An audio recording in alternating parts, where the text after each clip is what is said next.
el judaísmo ultraortodoxo. Cualquier cosa que implique escribir está prohibida. Tienen unas prácticas que les voy a contar luego que para nosotros son muy curiosas. Un sombrero grande y peludo. No puedes limpiar, no puedes fregar, no tienen que separarse los hombres de las mujeres. Los bañarse completamente usando agua y jabón está prohibido. Las mujeres llegan al punto de raparse. Hola campeones, bienvenidos a nuestro canal La Vida DM. Hoy los llevaremos a una aventura por una de las comunidades más interesantes de Israel, la comunidad judía ultraortodoxa. Israel es un país lleno de diversidad y de cultura. Y en este video exploraremos las tradiciones y costumbres de una de las comunidades más particulares. Pero antes, si te gusta explorar y aprender sobre el mundo, ves este botón aquí que dice suscribirme. Dale click y activa la campanita de notificaciones para que disfrutes de todos nuestros videos. Y también síguenos en nuestras redes sociales, @LaVidaDM y @Mariemily_. Comencemos.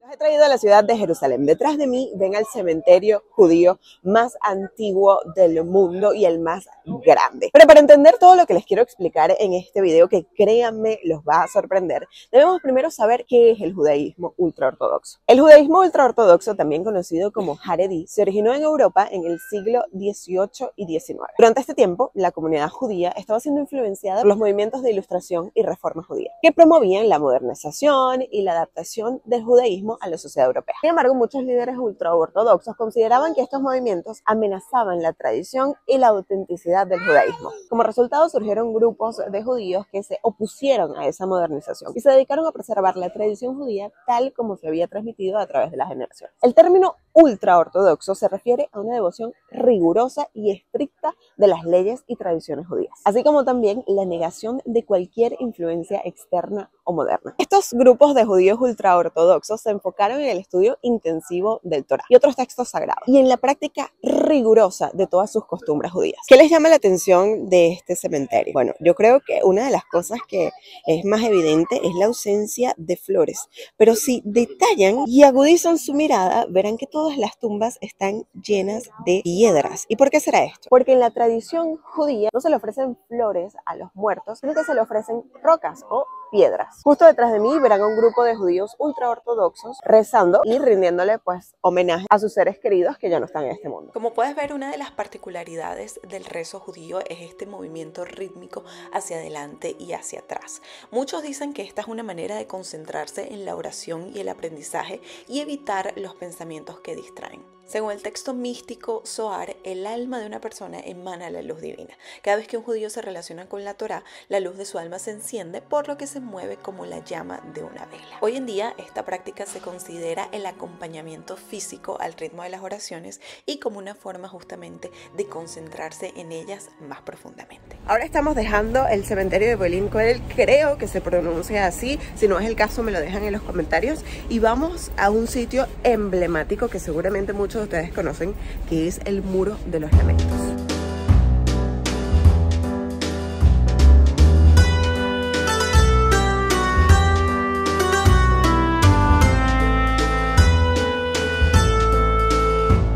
Esta es la seguridad para entrar al Muro de los Lamentos. Como pueden ver aquí, está bastante protegido.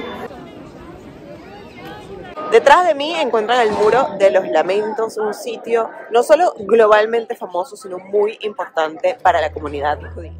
El Muro de los Lamentos es un sitio sagrado del judaísmo ubicado en la ciudad vieja de Jerusalén. También conocido como el Kotel, es el único vestigio que queda del segundo templo judío que fue destruido por los romanos en el año 70 después de Cristo. Los judíos comenzaron a congregarse y a orar en este lugar que se ha convertido en un lugar justamente de peregrinación y devoción. Durante muchos siglos el acceso a este muro estuvo limitado debido a la dominación musulmana en Jerusalén. En el año 1967, durante la Guerra de los 6 días, Israel conquistó la ciudad vieja de Jerusalén y recuperó el control del Muro de los Lamentos. Desde entonces, el sitio ha sido administrado por el gobierno israelí y se ha convertido en el lugar sagrado para el judaísmo y una atracción turística para visitantes de todo el mundo. Pueden ver una cantidad enorme de judíos, desde los ultraortodoxos hasta los ortodoxos más modernos. El judaísmo ultraortodoxo se ha expandido y desarrollado desde sus comienzos y hoy en día existen comunidades ultraortodoxas en todo el mundo. En Europa, en Israel, por supuesto, en los Estados Unidos, Unidos y en muchos otros países, pero aquí en Israel está la mayor concentración. Aunque el judaísmo ultraortodoxo es muy diverso, comparten una devoción estricta a las tradiciones judías y una resistencia a cualquier forma de modernización. Tienen unas prácticas que les voy a contar luego que para nosotros son muy curiosas, pero para ellos pues es la normalidad. La manera de reconocerlos, sin duda alguna, es gracias a su vestimenta. Este es un aspecto clave de la cultura judía ultraortodoxa. Cuentan con piezas fácilmente reconocibles y distintivas de la religión judía. Los hombres suelen llevar sombreros y trajes oscuros, mientras que las mujeres llevan vestidos largos y siempre cubren sus cabezas con pañuelos o con sombreros. Es muy común ver a los hombres con barbas largas y el cabello recogido en coletas, cual es una tradición que se remonta a la época medieval. Pero seguramente lo que más te llama la atención de un judío ultraortodoxo son esos mechones de cabello. ¿Cómo se llaman? Pues se llaman peyot o payot y proviene del hebreo y significa esquinas o rincones. Se refiere específicamente a estos mechones de cabello que crecen a lo largo de las sienes y se dejan crecer en espiral. La práctica de dejar crecer el peyot tiene sus raíces en las tradiciones y costumbres judías antiguas. La Torá prohíbe cortar los extremos de la barba y también prohíbe hacer incisiones en la carne por razones religiosas. Algunos judíos ortodoxos interpretan estas prohibiciones como una obligación de dejar crecer el cabello a lo largo de las sienes sin cortarlo. Además, los peyot se consideran un símbolo de modestia y devoción religiosa.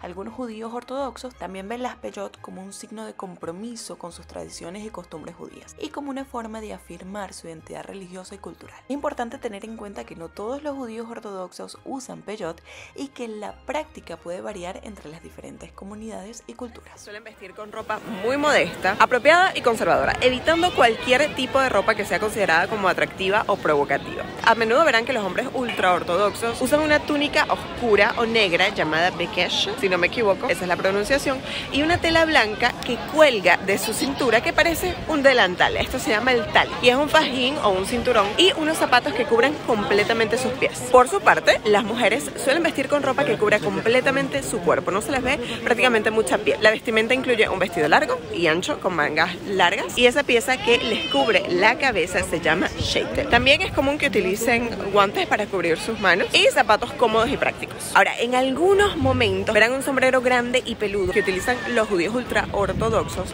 que se llama streimel. Es un sombrero de lana con una banda circular y una serie de mechones de pelos de cabra o de zorro también pueden ser cosidos en la parte superior y se usa principalmente en ocasiones especiales como matrimonios o en el Shabbos o Sabbat. Es muy importante tener en cuenta que la vestimenta ultraortodoxa va a variar según la comunidad y que la apariencia puede ser más o menos conservadora dependiendo del nivel. Como les dije antes, hay judíos que son ultraortodoxos un poco más modernos, que incluso las mujeres pueden mostrar su cabello. En otras comunidades las mujeres llegan al punto de raparse y cubrir su cabeza con el sheitel o simplemente con una peluca. Es por eso que verán que muchas de estas mujeres llevan peluca. ¿Realmente cuál es el objetivo de esta vestimenta? Bueno, primero, la fidelidad a la tradición y a las costumbres judías y en segundo lugar, distinguirse de los demás. En el momento en que tú ves a un judío ultraortodoxo, sabes inmediatamente que lo es gracias a su vestimenta. He accedido a la parte más cercana del Muro de los Lamentos y hay dos cosas importantes que tienen que saber. La primera es que cuando acceden, tienen que separarse los hombres de las mujeres. Los hombres acceden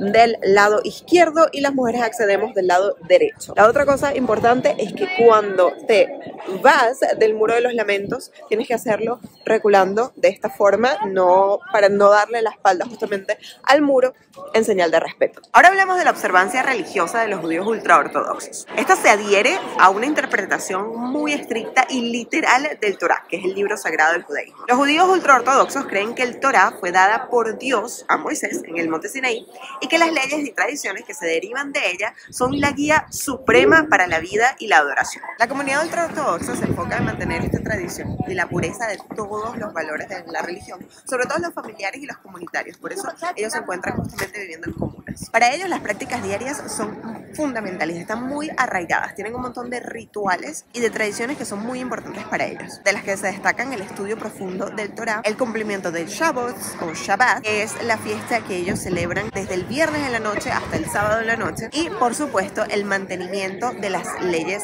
Kashrut. Seguramente ustedes han escuchado el nombre kosher, pero habían escuchado sobre las leyes Kashrut. Bueno, ya les voy a explicar la diferencia entre Frente al Muro de los Lamentos existen pupitres que pueden ser utilizados lados para rezar y del lado de los hombres hay la posibilidad de consultar la Torá, lo cual no es posible del lado femenino. El estudio de la Torá es una parte central de la vida judía ultraortodoxa y se espera que los hombres estudien la Torá a tiempo completo en las yeshivas o las escuelas religiosas. Las mujeres también estudian la Torá, pero no a tiempo completo. También se espera que los ultraortodoxos sigan una serie de leyes y costumbres que se derivan de la Torá y de la tradición rabínica. Estas incluyen, por ejemplo, la modestia, como ya les dije antes, en donde las mujeres se visten de una forma muy sencilla, que no llama la atención, y que también se comporten con ciertas normas sociales, que se respete a profundidad el Shabbos o el Shabbat, que es el día de la semana de descanso del judaísmo. Durante este momento se espera que los ultraortodoxos se abstengan de trabajar, que no enciendan el fuego, que no utilicen electricidad y que no hagan ninguna actividad que se considere trabajo. ¿Cuándo comienza el Shabbat? Pues comienza el viernes por la tarde y termina el sábado por la noche. Pero ¿cuáles son las cosas que se esperan que un judío haga durante el Shabbos, el Sabbat o el Shabbat? En primer lugar, asistir a los servicios religiosos en la sinagoga, por supuesto. En segundo lugar, rezar en familia o en grupo. En tercer lugar, compartir una comida festiva con amigos y familiares. En cuarto lugar, estudiar la Torá. Y en quinto lugar, descansar y relajarse. Y así como hay cosas que se deben hacer, hay muchas cosas que no se deben hacer. Pero salgamos del muro de los lamentos para seguirles contando.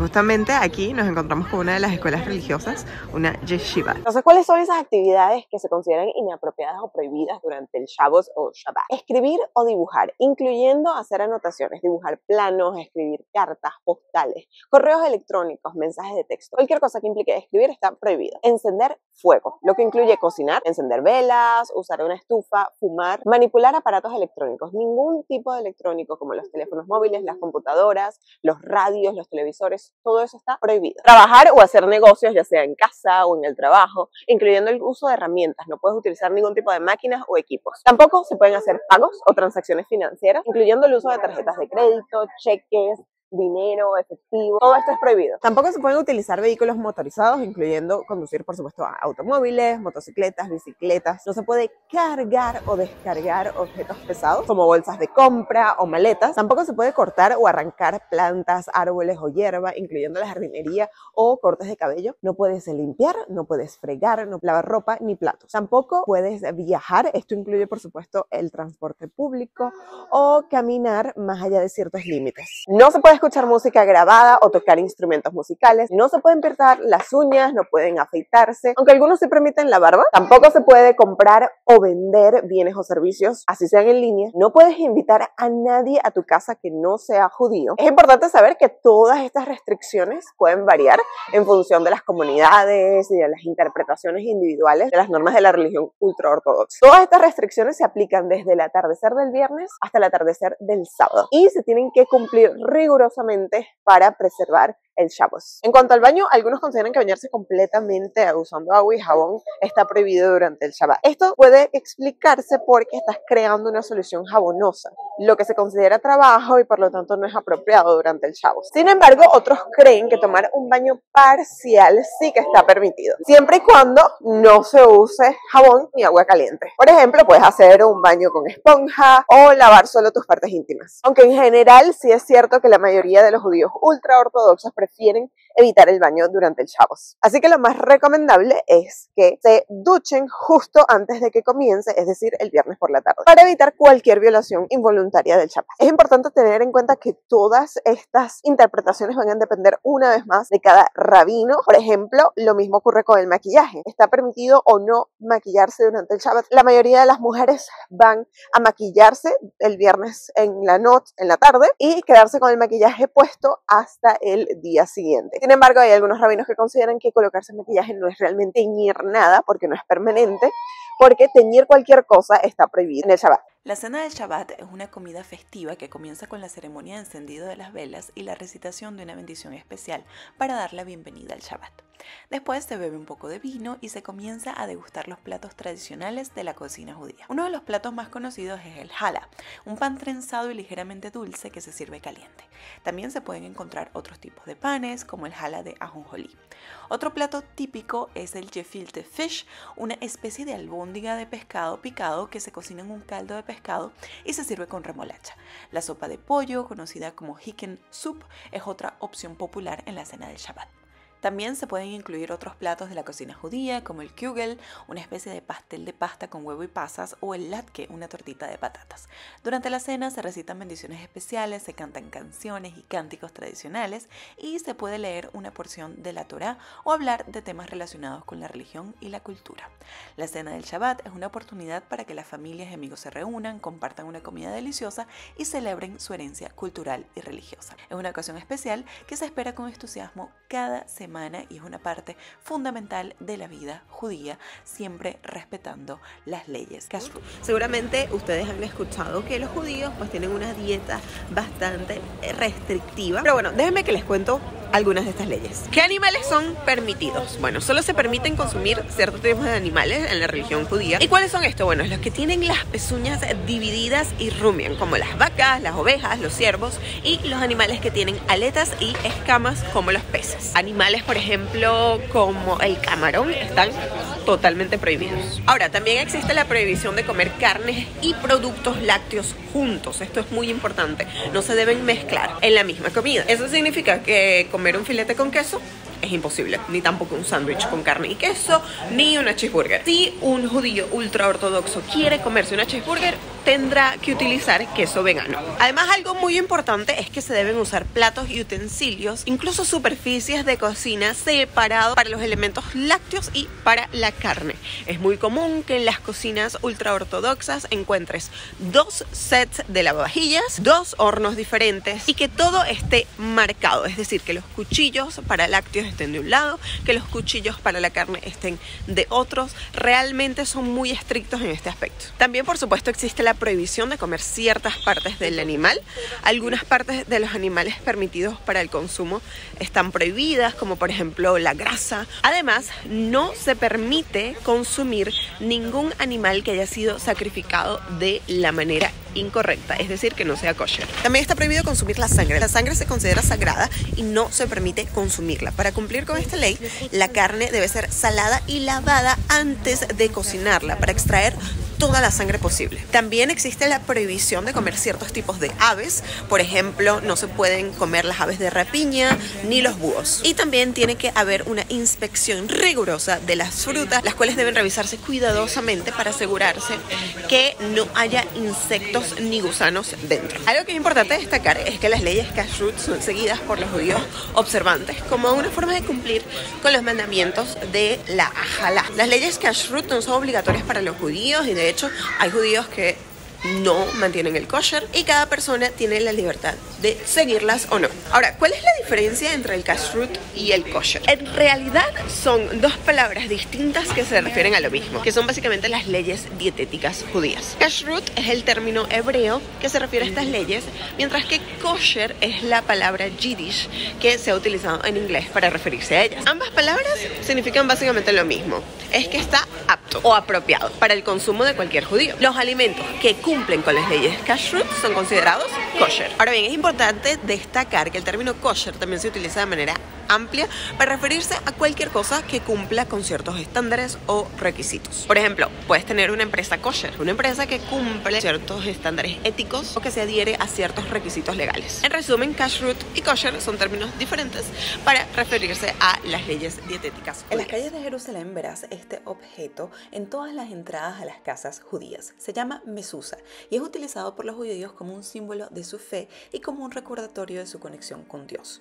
Es un pequeño pergamino que contiene versículos escritos de la Torá que se coloca en un estuche o en una caja que se fija en el marco de la puerta de entrada de una casa o edificio. Este pergamino dentro del mezuzá contiene el Shema Israel, una declaración de la unidad de Dios y una oración que se recita diariamente en la religión judía. El pergamino se enrolla cuidadosamente y se coloca dentro del estuche que se fija al marco de la puerta en un ángulo diagonal con la parte superior hacia la entrada. Al pasar por la puerta y tocar el mezuzá, los judíos recuerdan su compromiso con Dios y su conexión con la tradición judía. Ahora, si hablamos de los días festivos judíos, también se cumplen con gran rigor en la comunidad judía ortodoxa. Está, por ejemplo, el Pesaj, que es la Pascua judía, el Shavuot, que es la fiesta de las semanas, el Sukkot, que es la fiesta de las cabañas, el Rosh Hashanah, que es el Año Nuevo judío, y el Yom Kippur, que es el día de la expiación. Cada uno de estos días tiene sus propias leyes, sus costumbres específicas, se mantienen y se cumplen cuidadosamente. En la comunidad ultraortodoxa, la familia y la comunidad son fundamentales. La familia se considera la unidad básica de la sociedad. Los padres son los responsables de educar a los hijos en cuanto al Torá y en todas las tradiciones judías. La comunidad se reúne para la oración y el estudio de todas estas actividades religiosas y se espera que haya un sentido realmente de comunidad entre todos los judíos, que siempre se ayuden si hay algún problema. En general se puede decir que se cumple de forma muy estricta las leyes, las tradiciones, el estudio del libro sagrado, se mantiene el Shabbat. O sea, realmente aquí hay un apego enorme a todo lo que implica los ritos religiosos y la conservación de las normas. Aunque la observancia religiosa ultraortodoxa es una forma muy rigurosa del judaísmo, que hay que considerar que no es para todos, es una parte muy importante de la comunidad judía y ha mantenido su fuerza a lo largo de todos estos años, despertando siempre el interés de muchos curiosos y de personas que sienten un gran interés por cómo viven, sus costumbres y cómo se educan. Y aprovechamos justamente para hablar sobre la educación en la comunidad judía ultraortodoxa. Esta se enfoca en la preservación y en la transmisión de todos los valores, la cultura, la identidad judía, y es conocida por un apego muy riguroso a la ley judía o el halajá. Digamos que los miembros de esta comunidad se ven como una especie de medio en el cual se conservará y se preservará la tradición para las generaciones futuras. Es sumamente estructurada. Los niños comienzan desde una edad muy temprana a ir a estas escuelas religiosas que se llaman yeshivas, en donde desde muy temprano pasan la mayoría del día estudiando los textos religiosos. Algo que es importante saber es que la educación secular, como las matemáticas, las ciencias, la literatura, se considera menos importante. El estudio religioso es lo principal y en algunos casos se considera inapropiada para la educación de los jóvenes. Por ende, en la mayoría de las escuelas ultraortodoxas, la educación se limita a la enseñanza de habilidades básicas de escritura y aritmética, concentrándose básicamente en el estudio del Torá y otros libros religiosos. La educación ultraortodoxa está altamente segregada por género. Los estudiantes están separados en niñas y niños y estas escuelas suelen ser administradas por las propias comunidades y no están sujetas a supervisión gubernamental de ningún tipo. Para los judíos es esencial que los niños tengan este tipo de educación para preservar su identidad judía y su cultura. Sin embargo, por supuesto, se podrán imaginar que han habido críticas a la cultura ultraortodoxa por este enfoque tan limitado de la educación, sobre todo secular, porque tienen que imaginarse que no los preparan para la vida futura, para la vida fuera del judaísmo. De allí que vengan preocupaciones de segregación de género o justamente la falta de la supervisión gubernamental haga que la educación sea un tema delicado. En resumen, podemos decir que la comunidad judía ultraortodoxa se enfoca en la preservación de estos valores, de esta cultura y en el estudio intensivo de los textos sagrados, dejando toda la educación secular, toda la educación general de otros aspectos completamente de lado.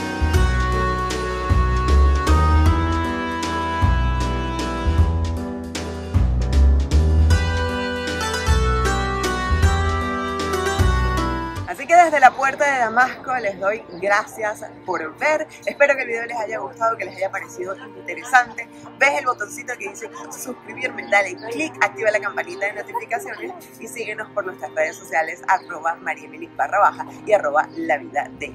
En hebreo gracias se dice toda, así que toda por ver. Nos vemos.